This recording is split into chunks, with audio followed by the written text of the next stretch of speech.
Margot vient d'arriver dans l'appartement de son frère Maxime et Maxime ne va pas très bien. Il fait également une dépression parce que malheureusement il a perdu un camarade militaire qui était sur le terrain et qui est mort sur une mine. Donc Maxime explique ce qui s'est passé, il explique à sa sœur et il est un peu en pleurs. Il n'arrive pas à se reconstruire, il a besoin de poésie, il a besoin de courage, de force, mais il n'arrive pas à retrouver le courage et la force. Il se demande s'il ne va pas arrêter son métier de militaire parce que il est véritablement blessé par la mort de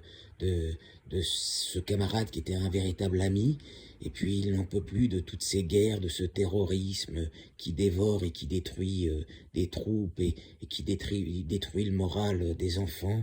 Et puis il raconte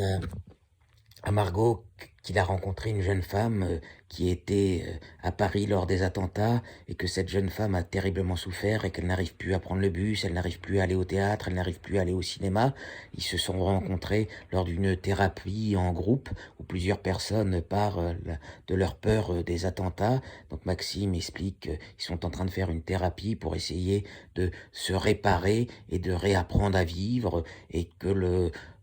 psychiatre leur a conseillé de faire du théâtre et d'essayer d'aller voir des humoristes, d'essayer de rire, d'essayer de se reconnecter aux petits plaisirs de la vie. Alors Margot est un petit peu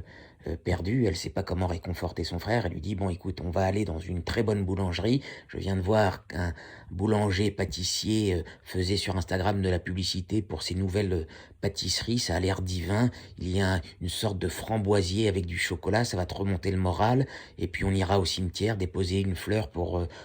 ce camarade ce soldat qui est mort de manière tragique et si tu veux, on écrira une lettre à sa famille, ça pourra te permettre peut-être d'avancer et de te reconstruire. Et là, Maxime lui dit, mais tu sais, c'est horrible, il avait seulement 25 ans, moi j'en ai 35, il était jeune, il avait une jeune femme qui était magnifique, qui s'appelle Marianne, et Marianne se retrouve sans son homme, elle était enceinte.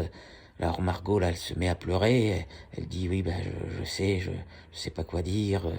je comprends que tu n'aies pas envie de, d'aller manger un gâteau et que tu préférais peut-être être seul mais il faut pas penser à ça, il faut te reconstruire, mon Maxime. Hein, il va falloir être fort, il va falloir